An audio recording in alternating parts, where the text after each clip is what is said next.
Hey, what's going on, everyone? Today we're taking a look at this awesome instrument cluster display from Tesla C. This is the version 2 of a really popular instrument cluster display we had in the channel. It was that 9.6-inch display with a really nice graphics, but it was missing features such as front camera. It did not have any of the blind spot detection system, and most importantly, it had that ugly wire just passing through the front. We liked the UI, we just didn't like how it was installed and implemented, and it was missing some features. And what Tesla C did is updated that display with a brand new display that has all of the missing features, and they figure out how to hide the cable. They are giving you 5 different UI options, matches Tesla. It has got continuous blind spot detection system, regular blind spot monitoring. It has got front camera and just an awesome looking display. And you get Apple CarPlay, Android Auto, and all the other stuff that were present on the other instrument cluster displays. So let's look at it today. So this display was sent to us free of charge by Tesla C to review in our channel.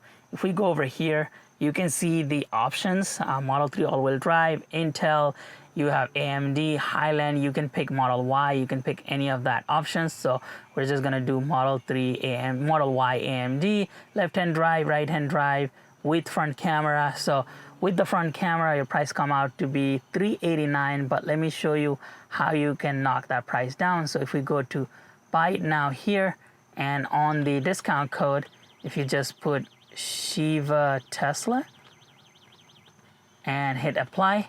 So that brought down the cost by $70 to $318. And this is the affiliate code, so just keep that in mind. We make a very small commission at no additional cost to you, which greatly helps us bring videos like this in the future. Thank you very much. Let's get started. So this is what the packaging looks like, and I have said this in the past where packaging is sometimes a good indication of the quality of product you can expect from these vendors, and this one is not disappointing at all. They package it really nicely. Let's look at the content. I mean, again, kudos to them for this well thought out packaging, a lot of foam and super nicely done. The cables are all organized, because not always this happens, right? I get all twisted cables and I just test it out to show you what it looks like, but this is definitely a nice step up from the usual. We have got a whole bunch of cables, and I'm going to show you what each of them do. They send you a nice pry tool. This is the front camera. They send you the unit, the module, as well as the wiring. I'm going to, of course, show you everything. And then this is the bracket that is going to go into the dash mount. And then right here is the screen itself. So let's go ahead and show you how to get this installed.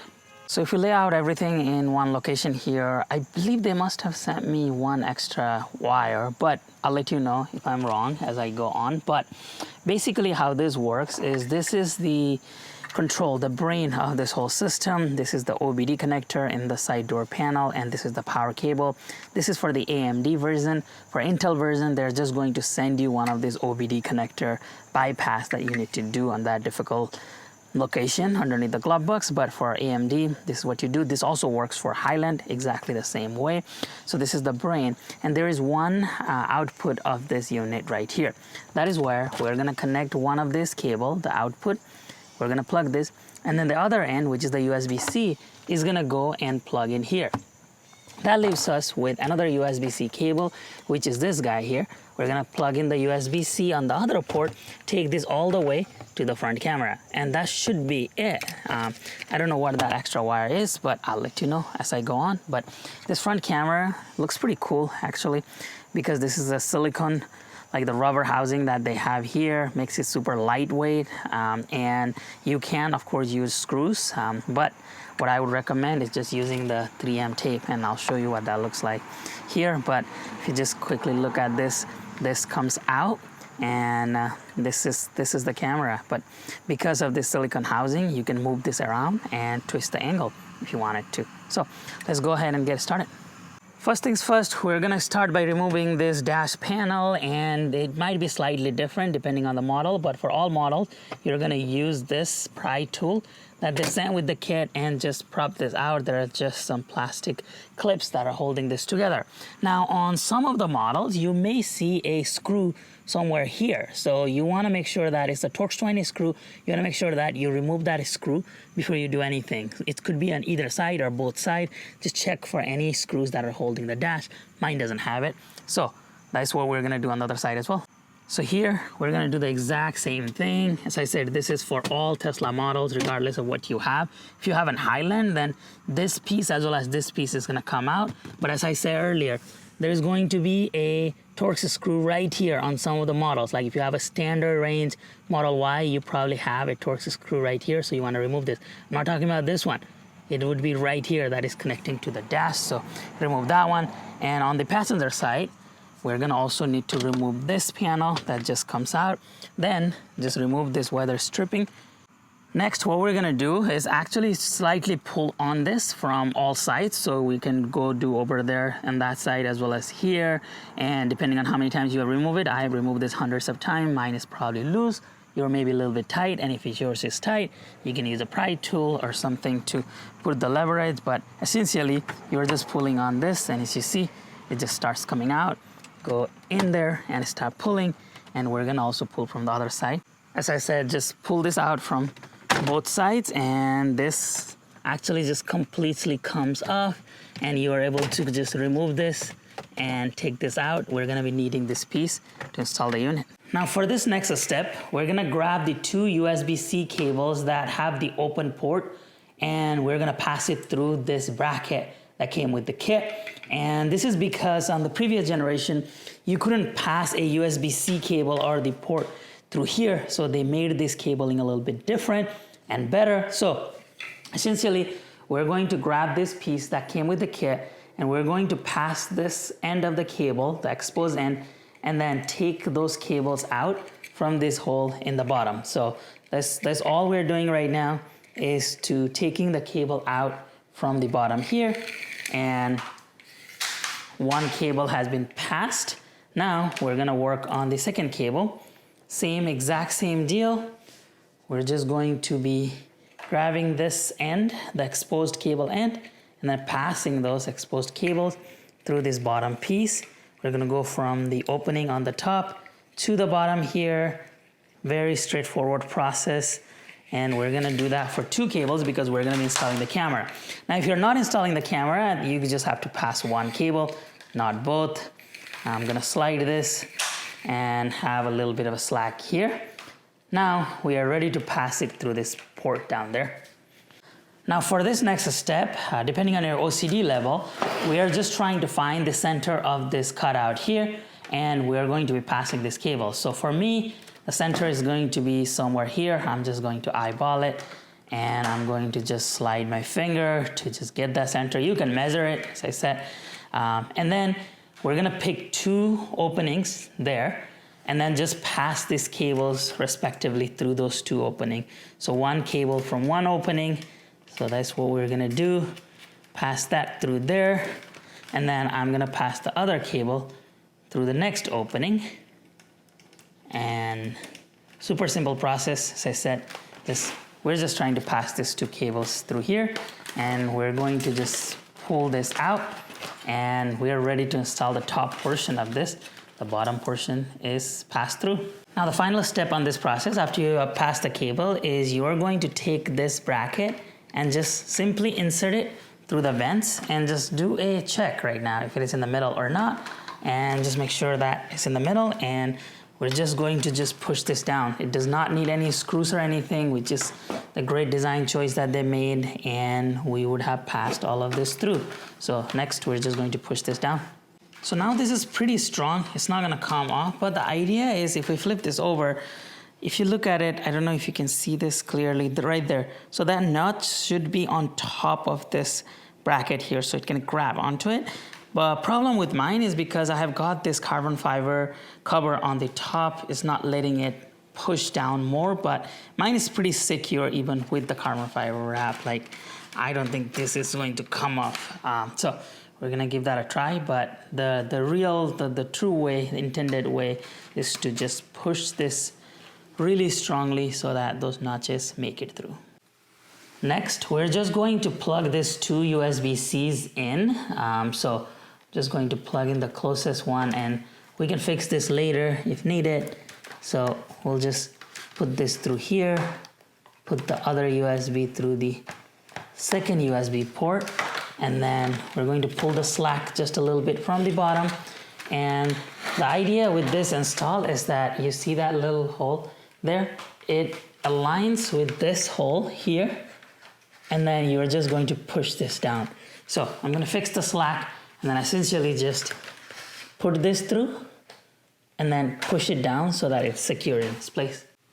So after you secure the top, this is what it's gonna look like. It's just going to sit on top of the dash. There are no visible wire because they figured out a way to pass all of that wire through the bottom.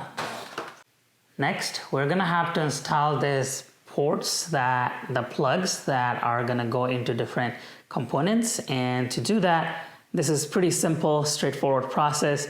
You see they color coded this. That means this pink wire is going to go here. And you simply just have to grab those wires and then put it into each of these holes. If you look at it, they are big enough holes. I don't know if my camera is showing the holes, but essentially we're just going to insert them in order like this and just push them in.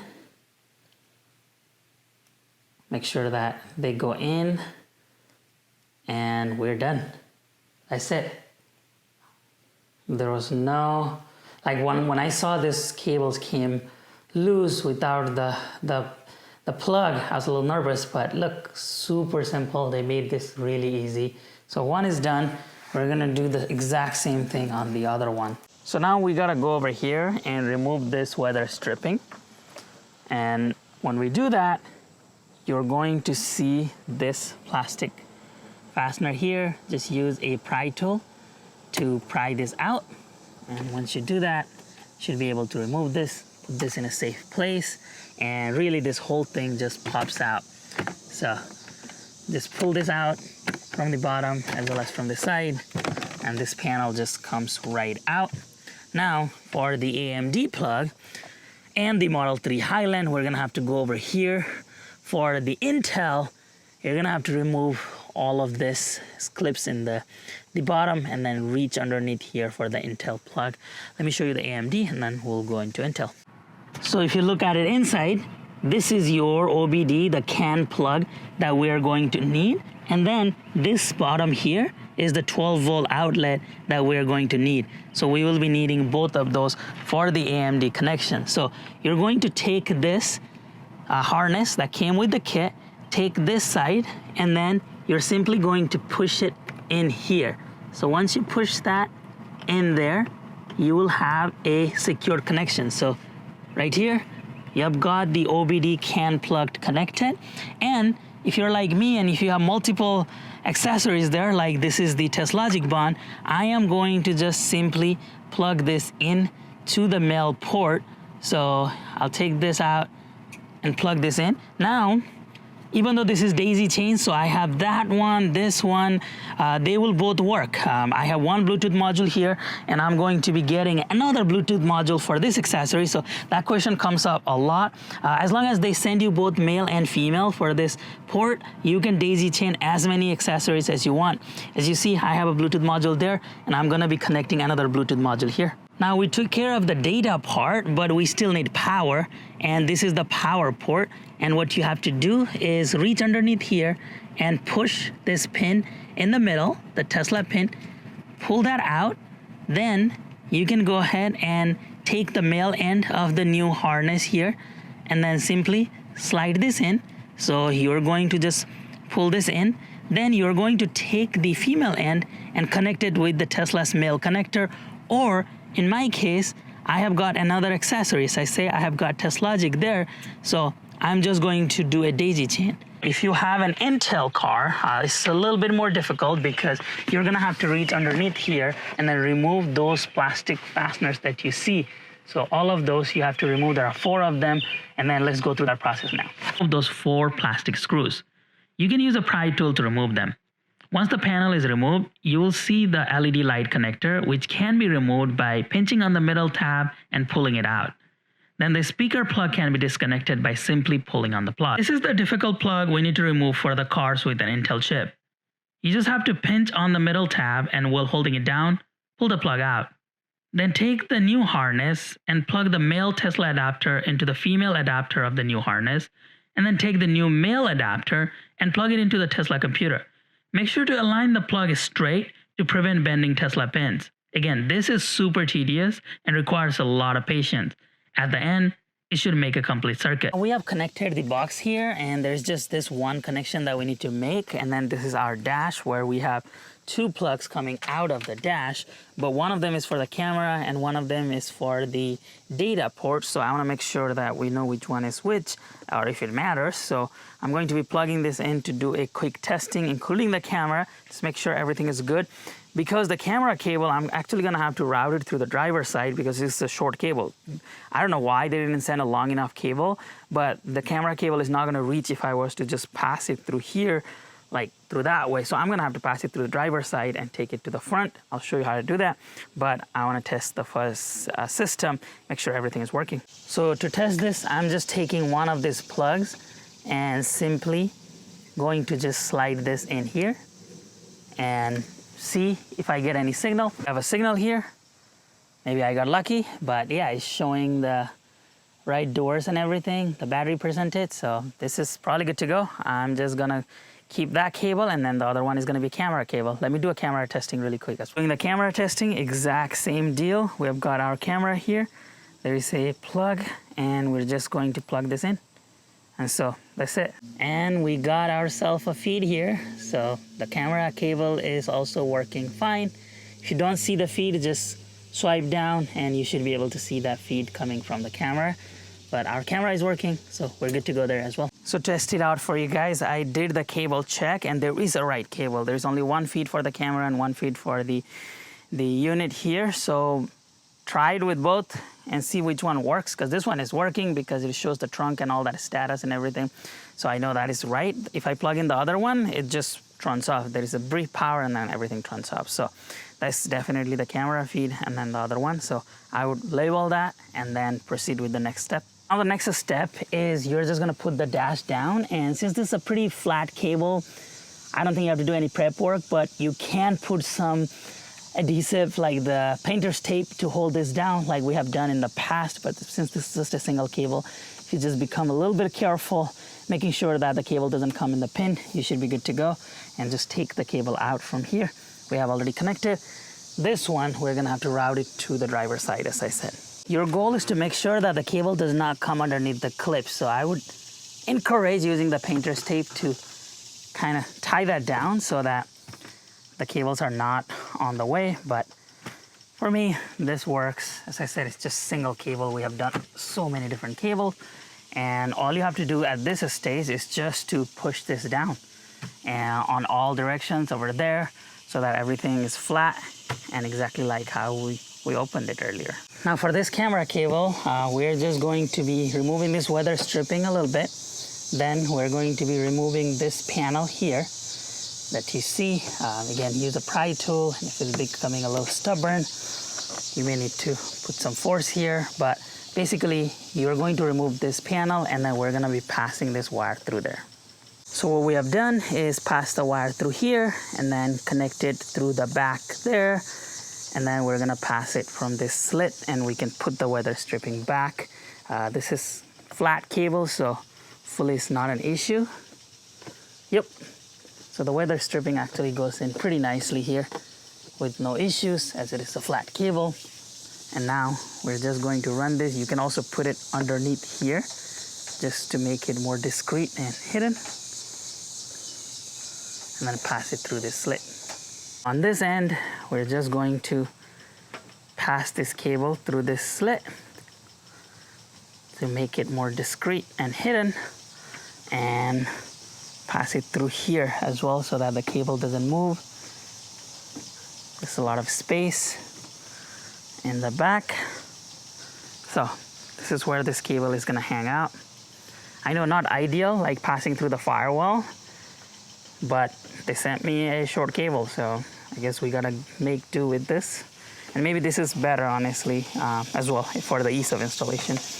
And this is how we're going to route this all the way to the bottom.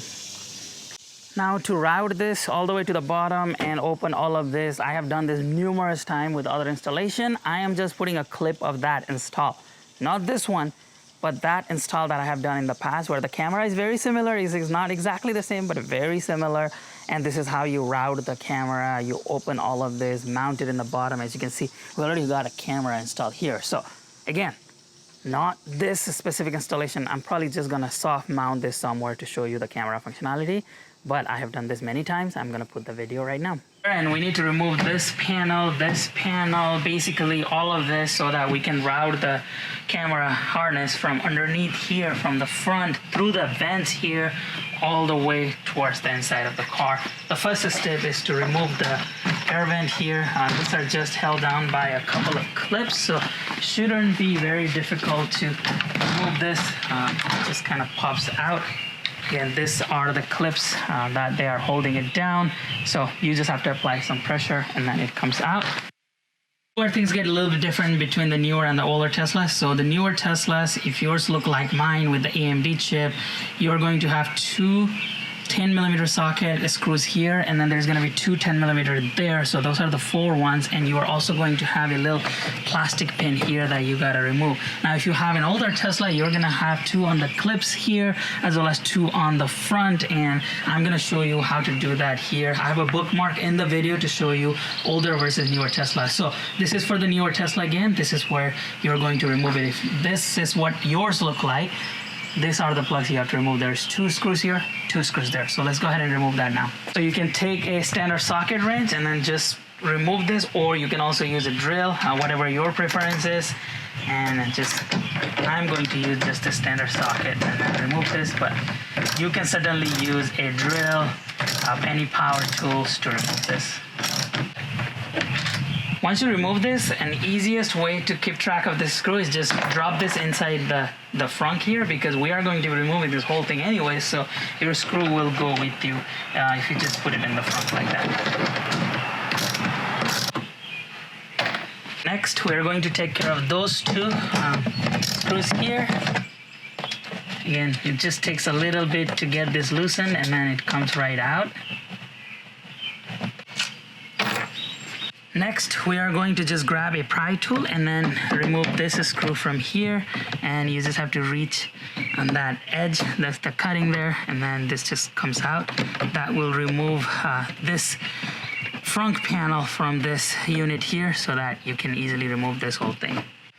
Next thing we're gonna do is remove this panel here. As you can see, this is pretty loose already, but we do have to remove this here so that we can release this light, so you're not pulling on this light. Now, after you remove this panel, you should be able to just pull this out. But for some reason, if it is being stubborn, you can also use a small pin like this and push down on this bracket, the little tab that you see here, and then that should allow you to just pull this out completely. I would prevent pulling on the cables here. You should really focus on pulling on this bracket, and then as you see, it comes out. So that's the trick to it, is if it is being stubborn, this little thing is holding this in place. It's a design change from the older Tesla, so this is a little bit more difficult, but you can just use a little pin to pop this out. Now that we have removed all of this screw, the front is loose. We can just remove this super easily. There's nothing holding this down, and the whole thing just comes out. Remove the top air vent by simply pulling up on it.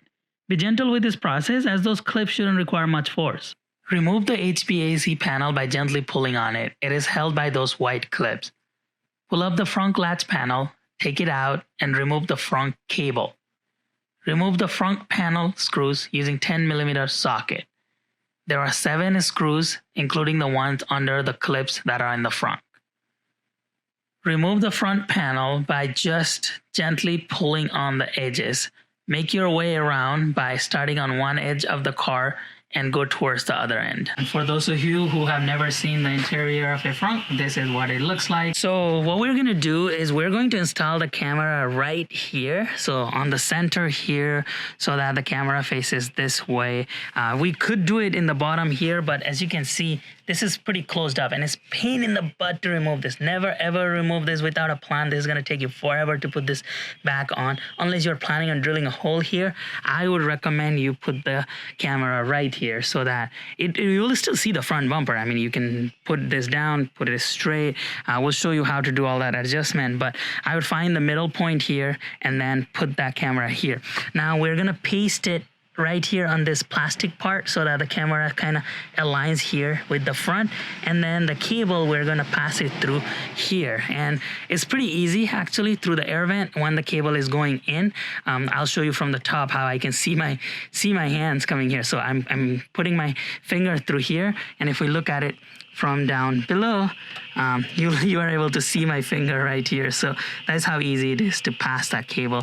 Then it is all about wire routing and taking it to the back. So here's the camera, here's the cable for the camera. As I showed you earlier, this is somewhere in the middle for me, but I don't have to align that quite yet. I am just going to route this cable from the bottom, and then I don't need a fishing wire for this because I should be able to just feel it from the top here as I showed you guys earlier, and then get the cable. So here's the cable from the top, and now we can go ahead and install this camera and then route everything to the front.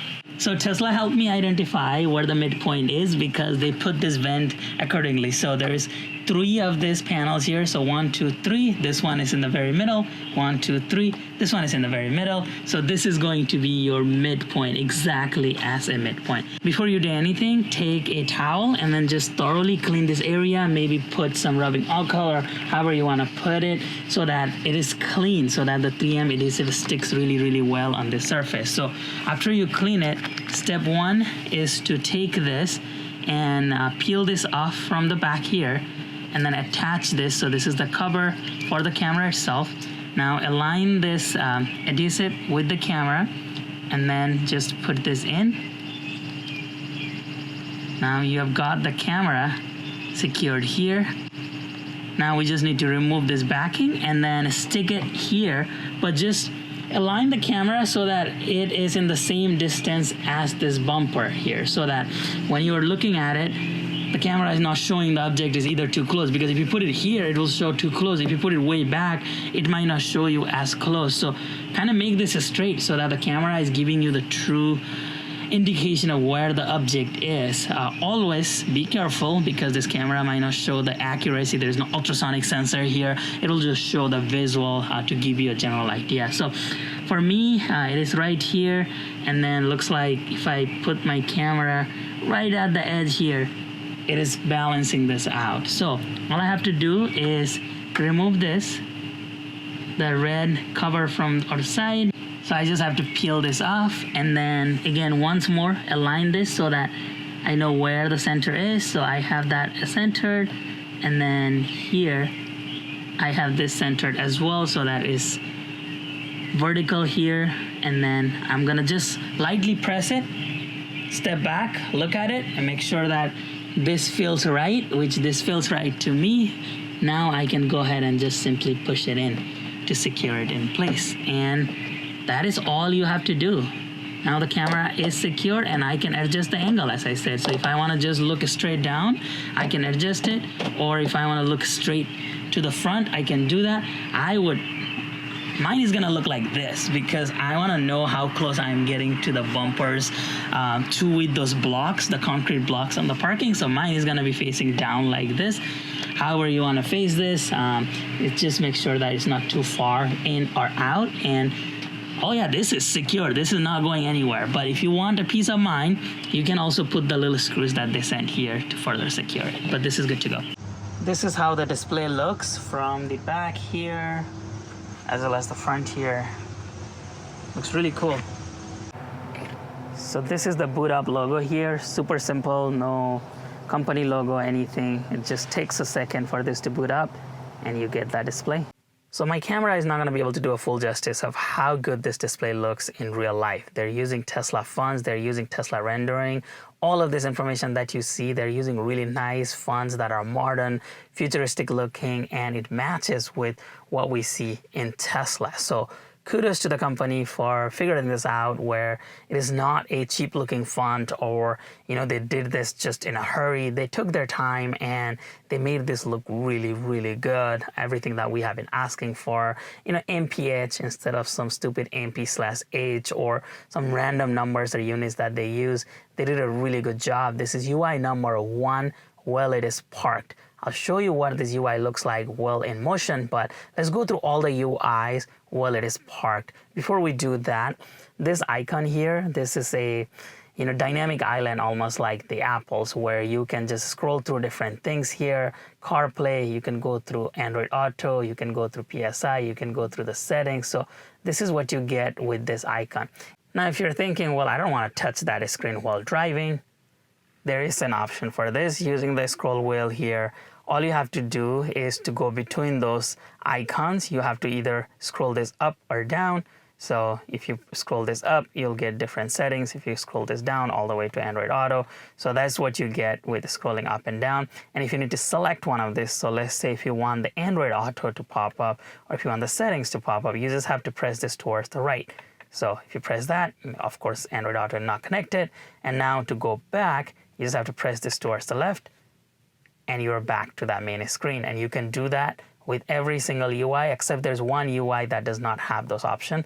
I'll show you what that looks like. So that is UI number 1 for you. And of course, just like Tesla on UI number 1, while it is parked, you can see the car door opening. And if we were to open the trunk, it also opens the trunk. It matches with the Tesla. So that's what they're using. Really nice graphics. I love the rendering. They did a really good job. So the startup animation is really cool on this display. So this is what the startup animation looks like on UI number 1. And what you do is if you put your car into drive, that changes and it shows that you're going to drive. It shows like the Model 3 Highland, press to drive the acceleration. I wish this was also red to match the car color, but that shows silver right now. They're working on the fix. And the hold shows that I'm braking. We're on hold, it matches that. Now if I was to put the car into reverse, you see the reverse there, and it shows all of that information there. And if I start going into reverse, it shows the speed right there in the back, which is really cool. Again, this is what the drive looks like. And if I start driving, you see the speed in the left, and that animation goes away, I believe, after 8 miles per hour, and then the driving animation shows up after that. Let's go to UI number 2. And to go to UI number 2, you can use the scroll wheel. Just rapidly push this up or down. So if you did that, that is your UI number 2. So with UI number 2, they brought back some of the dials. You can see the current drive, the miles. So if you have been, as soon as you put your car into D, it will start tracking the time that you have been driving for, the total miles you have driven, and then the average speed. You see the odometer here, the time. You see the same information as UI number 1 here. And where it says press and hold the brake, you can actually scroll through this and go through different menu icons, and you can again do that using the scroll wheel here as well. So that is your UI number 2. Not much changes from 1, except they added those 2 dials on the side. Now here is UI number 3. This is where they changed the UI completely, where you do have that drive and everything on the left, and you can scroll through this to go to different menu icon, but in the middle now you have got a dial. And what this does, it shows you the speed. So if the speed is here on the energy side, as well as the regenerative braking side. So in very big font, it will show you, and then the speed is in the very middle, and it shows you range. They optimize this really well, and that's what you want to see while driving, is the speed, the energy part, and then the range right there. So they did a really good job. I'll show you how this looks like in motion, but that is UI number 3 for you. They combine the 1 and 2 into UI number 3. And if you were to in park, and if you open the door, that actually changes, where they do a little rendering and it show you that just the line of the door opening there. So that's what you get with UI number 3. Now going into UI number 4, this is what you get. You actually get a combination of 2 and 3, where you get those dials, you get now temperature as well as the time, and you get the range, but you get a little needle that shows your speed there. So that's what the UI number 4 is doing, is kind of combining 2 and 3. Again, all that information directly in your view, and you're still able to scroll through this to go through the menu icon. So that is UI number 4 for you. And now finally we have UI number 5, and this is the most minimalist UI. Like, you don't see anything else here, just the speed here in the middle. You see all of that information in the bottom, very organized, and in the autopilot icon will pop up here. I'll show you what that looks like while driving. The blind spot warning will pop up on the side. I'll show you what that looks like, but very minimalist UI. And if I was to open the door, it does kind of pop up here, which is amazing. Like they don't even have borders on this UI. It actually just happens on the side, which is awesome, right? That just makes it more of a dynamic. It makes it more of an OEM where they didn't even designate this area with a circle or anything. This is a super minimalist UI, and that is what you get. So those are all the UIs. Those are 5 UIs that we just went through. This is the one that we started with. Let's go through some of the settings, and then I'll show you some of the OTA stuff, and then we'll go out on the right and then test all of these features.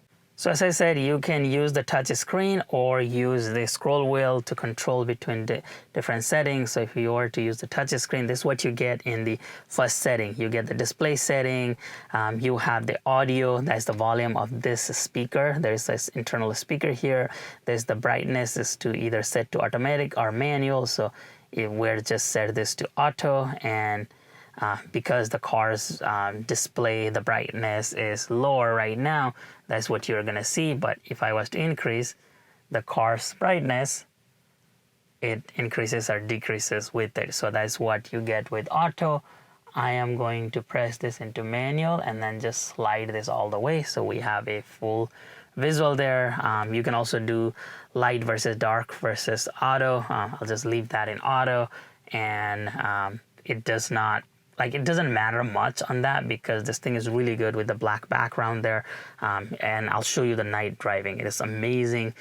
There's a 12-hour, 24-hour clock. You can change the color of your car, and then just like if you want the speed limit sign to be American or general would have that little red circle, and American would have that square with the white and black. So that's what they do with the speed limit sign. So they even thought about that.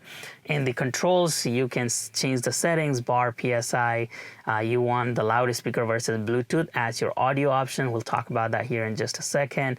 And I have no idea what this is, honestly. This one right here is the steering wheel control on or off. We're of course gonna leave that on.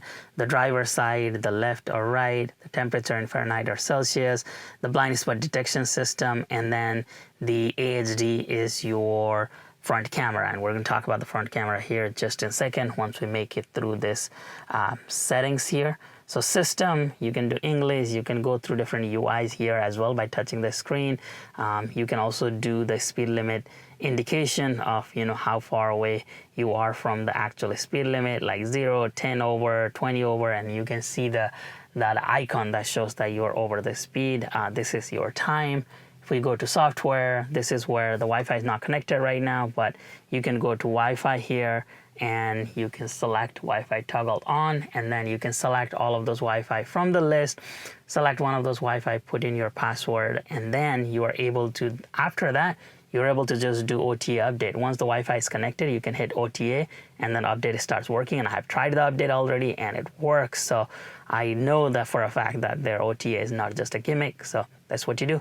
And that's everything that you get on this system here. Just going back, you just hit the car icon and you are back to that menu there. Now for the front camera, if you set this setting to manual on the AHD, to toggle that on, all you have to do here is press this scroll wheel towards the left for a few seconds.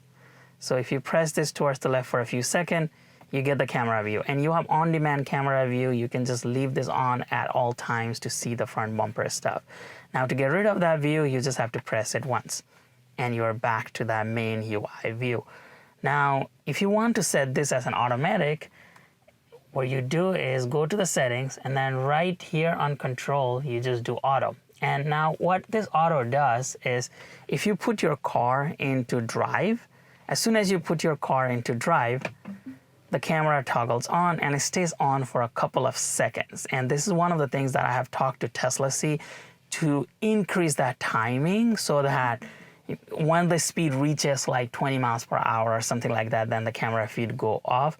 But right now, you have to either choose the automatic or manual, and they are gonna fix that, where you should be able to do manual toggling and automatic at the same time. But currently with this software, you can't do that. You have to either set it automatic or manual, because if I go here and press now, because we have set it to automatic, this does not work. This does not bring up the camera feed. So I have already told them to fix that, and they said they are working on it. They are going to fix it in the next OT update, where they are going to make it so that the camera feed will, if it is automatic, it will turn off after like 20 miles per hour. But at the same time, you can always use the scroll wheel to bring up the camera at any time. That's what we want. They're working on that. So that's how really the camera works. There's not much to the camera setting. So the benefit of this front camera is really to see any of the low-lying obstacles that you may not be able to easily see from the dash here, and none of the Tesla's cameras show that view in the bottom, and it just allows you to see the curves and things a little bit easier. And if we go closer here, you can see that there is an obstacle right there, and we're able to see it using the front camera there. Otherwise would be rather impossible to see from here. So just giving you that extra visibility, that's the main benefit of this camera. It's a very wide angle camera, so it shows you quite a bit. You can see over there to the edge of the house there, all the way to the trash cans and everything that you see, and any little stuff that you see there in the front. So yeah, that's what the camera does. There's not much to talk about the camera. It has got some great benefits. I personally love this front blind spot cameras on all of these displays, and it shows all the obstacles and everything in great detail for you all. And as I said earlier, at any point during the drive, you can just use the right scroll wheel to bring up the front camera, and you will have that front camera view on demand at any time. So we've got an iPhone and an Android phone here, and we are going to be testing both the Apple CarPlay and Android Auto. Let's just start with the iPhone. So right here, if we were to press CarPlay on the screen, it gives you instruction, find that TSL device, which is this guy here. On the Bluetooth setting, we're gonna hit pair, we're gonna allow, and it will ask us if we wanna use CarPlay or not, which should come in momentarily here. And once that has been accepted, so use CarPlay, now we should be able to get CarPlay on this screen because it is connected, and we say the CarPlay, there you go.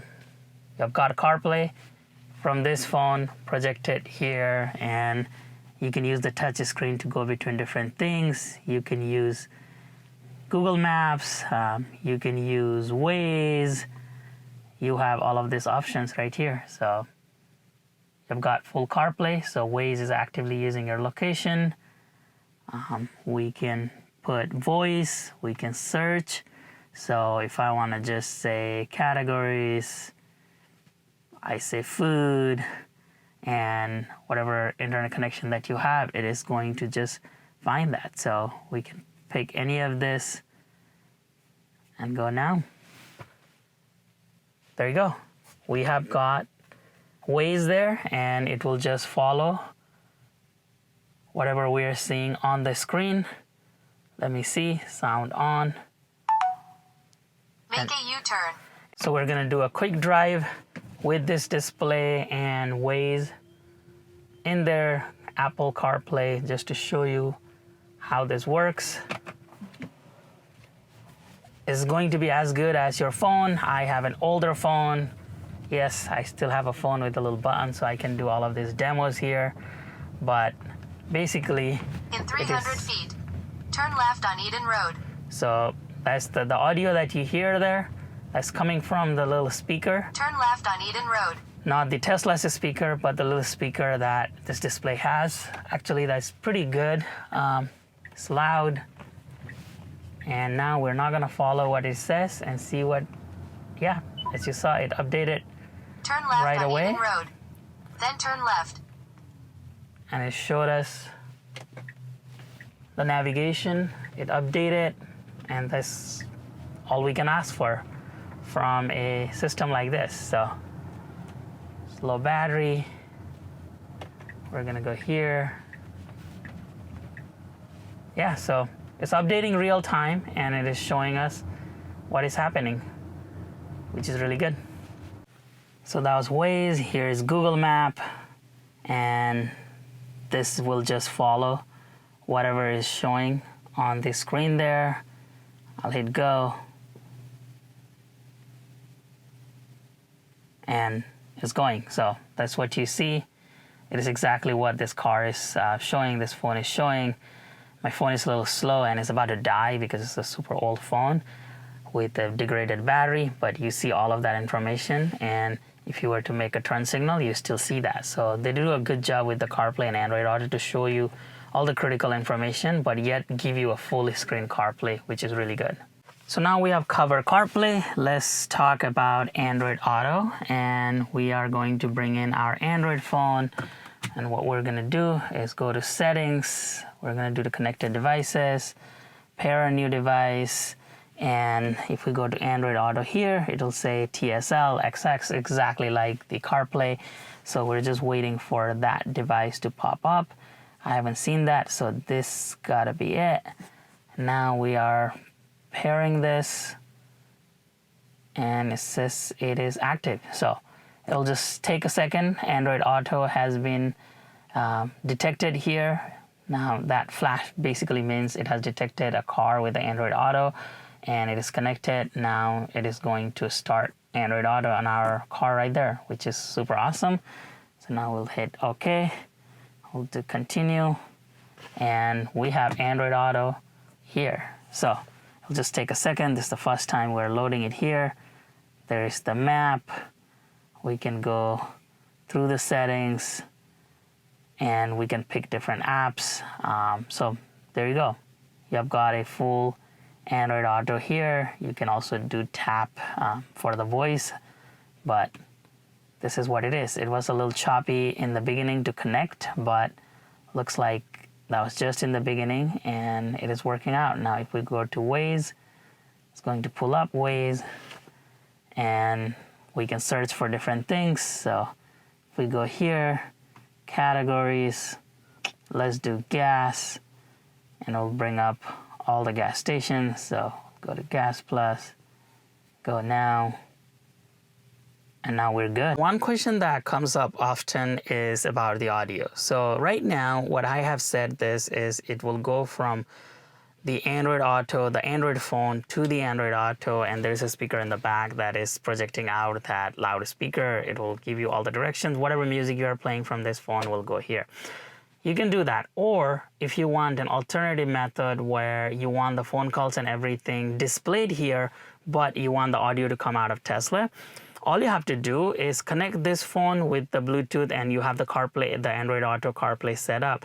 But if you go over here and then connect your phone to this Tesla's screen, then you're gonna get all the audio, all the phone calls, all the music and everything will play from Tesla's speaker, but you still get Android Auto on this device. So you're going to use simultaneously two Bluetooth connection, one with Tesla, one with this device, and it will work. So that's what you can do to get audio out of Tesla, so you won't have any lag with the phone calls or anything. The audio will directly go to Tesla, but visually, you're able to see who is calling you and everything on this screen. We're gonna do the autopilot testing. This gray sign basically just means the autopilot is available. So toggling the autopilot, it shows the autopilot sign. I really like how nicely it shows the rainbow color, and this autopilot icon is blue, indicating that the autopilot is toggled on.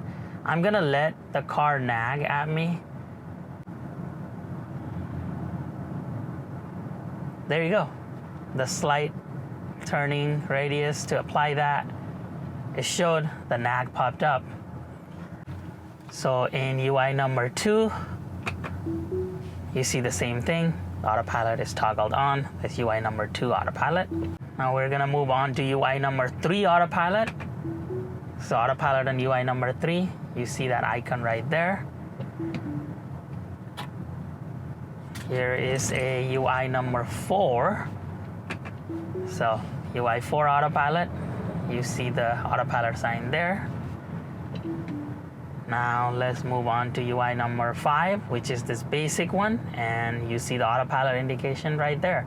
Now we're going to talk about the blind spot detection system in general. So how this works is if you have a car, and right now I don't have any cars in my blind spot there, so it doesn't show anything on this view, but there's soon gonna be some cars in my blind spot like that BMW coming up, and look at that. It just pops up as a gray car right there in my blind spot, and as soon as it passed, that gray car went away. Now there's gonna be another car there, and it will show, and if I blink during that time, it will show red. indicating that there is a car in my blind spot. So that's how the blind spot detection system works on UI 1. Now on UI 2, it is more or less the same blind spot detection system. So you'll still see those lines for the lanes, and if there's a car in the blind spot like I do here, that's gonna pop up. So UI 1 and UI 2 is pretty much the same with the blind spot detection system. UI 3 is where things get a little bit different. So now on UI 3, there is gonna be a blind spot detection at the edge right there, indicated by a red blind spot sign. Also UI 3, what we are showing is the acceleration versus braking. As you can see, it does a really good job showing you that in the very middle, but that is UI number 3. So let me show you when there is a car in the blind spot of what that blind spot monitoring looks like on UI 3 to 5. So right now there is a car in my blind spot and it went away. Now there's gonna be another car in my blind spot, and you see that red icon that shows that car is my blind spot, and that went away completely. 4, you're gonna see a car in the blind spot there, and that went away as soon as the car went away. So it just shows that red car indication. Number 5 has the same thing shown on that left icon there. It shows that there's a car in the blind spot. I'm about to have a car in my blind spot, and you see that there's a car in the blind spot, and as soon as it passes, it goes away. On UI 1 and UI 2, if there's a car in a blind spot, the gray car icon pops up, just matching the Tesla. So you see that on the left, that gray car icon is static. It is not dynamic, but nevertheless, it shows you there's a blind spot. And it'll show again, there's another car, came in my blind spot and showed right away. So one thing is that if there is the CarPlay screen activated, you're not gonna get that continuous blind spot monitoring system. And if you start blinking, it will show red, but you're not gonna see the continuous blind spot monitoring system like what you see on the typical UI. For you to be able to see that, you just have to go back, and then you will start seeing that continuous blind spot again. So here is the night UI, but if we were to go to reverse, you see that if we put it in drive, you see that nice park, but this looks really, really cool at nighttime. So here is the UI number 1 at night vision. That's going through here, and if we wanted to open CarPlay, we can get the CarPlay in motion, and we can get rid of this CarPlay and go back to this UI number 1. Now let's go to UI number 2. So this is UI number 2 in motion. Looks super cool. This is UI number 3 in motion at nighttime. I really like that regen bar there. This is UI number 4, nighttime in motion. And then this is UI number 5, again, nighttime in motion. Looks really cool. So we're gonna run through some airflow testing using our pepper method that we typically use, and this is basically the before state. I have this bracket installed, but this is barely taking anything. We're gonna do the before state, and then we're gonna install the unit, and then we're gonna show you the difference. So let me do the before state at 1. So this is what you get before state. You still have a little bit of airflow that's directly going through.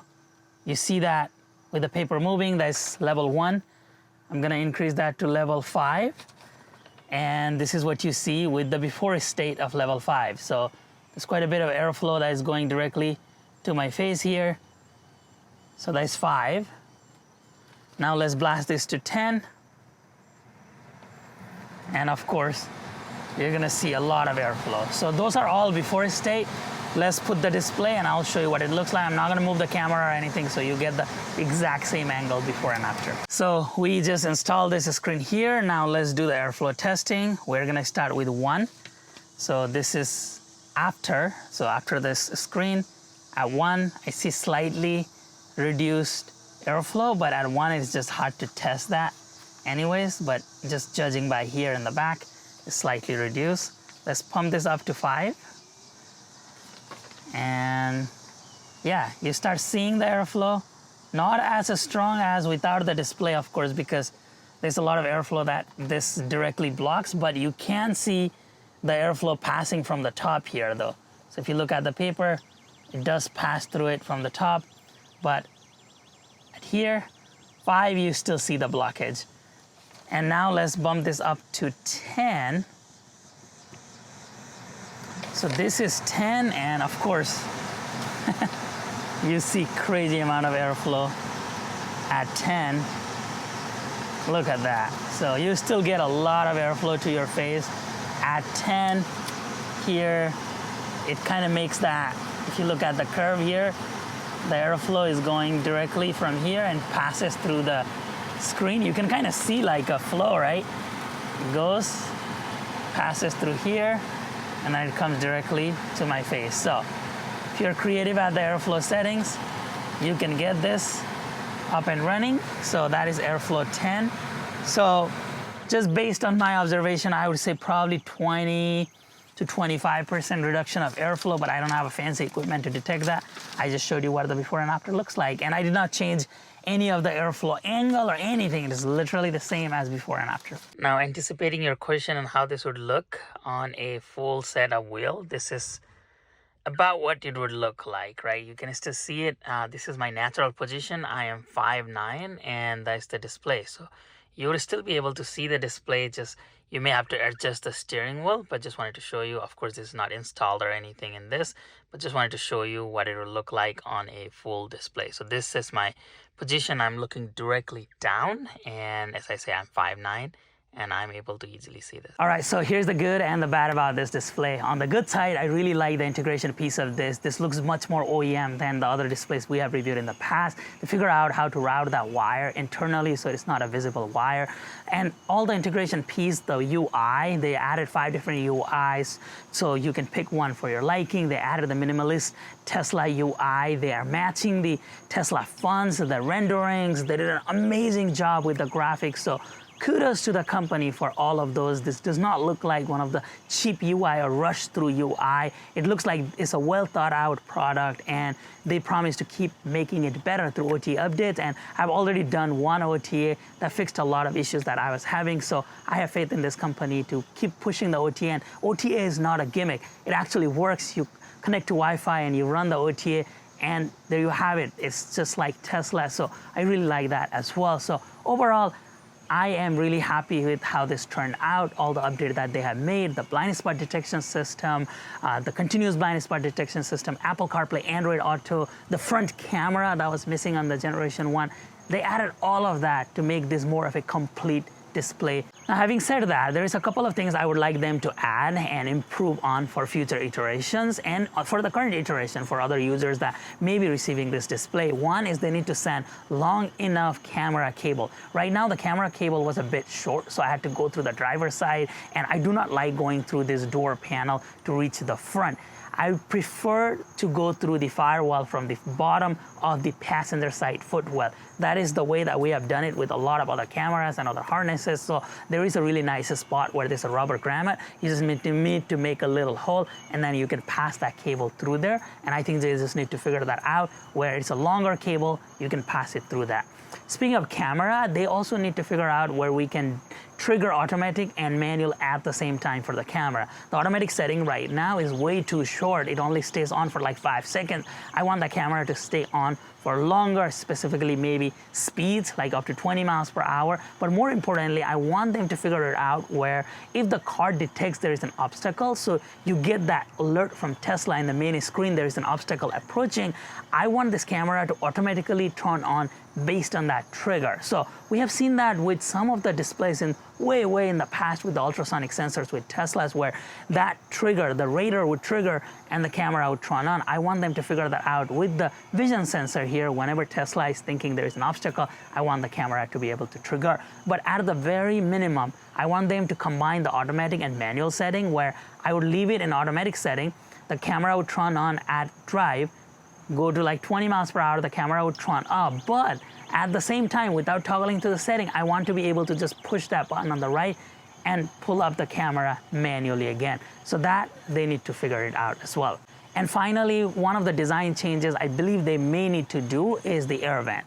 There are a lot of displays that are coming with a built-in air vent. I think the mounting, that the post that they put there, I think it just needs to be enlarged a little bit and make a airflow system so that all that back airflow could be passed on through that. I know that is gonna cost them the OEM look, but I think if they put their heads together, they can figure out where it is an OEM look with the air vent at the same time. So that's my challenge for them. Hopefully they can figure that out. But other than that, this is a really nice display, and kudos to Tesla C for figuring out this awesome display. I think it has all the features that we have asked for, and there's always gonna be more features. So that's where you all come in. Please let me know in the comment section below your thoughts about this display, your likes, your dislikes, and most importantly, your feature requests. I've asked Tesla C to monitor this comment section so that they can go through each of the comments and incorporate the feedback into their future iteration, and they've been really good about that. They listen to all of our past feedback from generation 1 and build the generation 2 display. So I hope that they continue to do that, but it is very, very important. Please, please, please share your thoughts in the comment section below. If you found today's video helpful, please give us a thumbs up, subscribe to the channel, and come back again soon for another Tesla accessory.